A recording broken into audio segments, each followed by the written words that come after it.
Today's the deadline for public colleges and universities to submit their crime statistics to the U.S. Department of Education.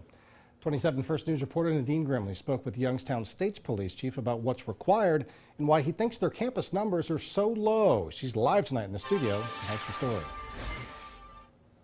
Dave, these institutions are required to report murders, burglaries, sexual assaults, just to name a few. And today is the last day for officials to submit those numbers from last year.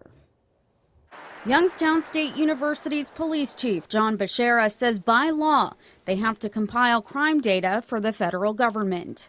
Every time there's an incident, we go out and do a report on it. So as we do those reports, we collect them, we go through them, and there's where our statistics come from. But those numbers don't always reflect reality. It depends on how you keep stats. You can twist numbers in many, many different ways as to whether they be good, how you report. So there's all kind of ways to change or account for numbers. Another thing to factor in is oftentimes victims don't report crime.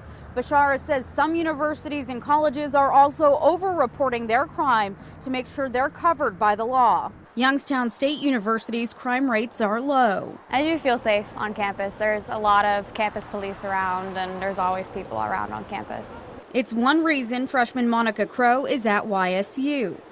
It's definitely a factor, I think. Like, if you're going to be walking around a lot, you don't want anything to happen if you're just trying to get to class or going in parking decks late at night.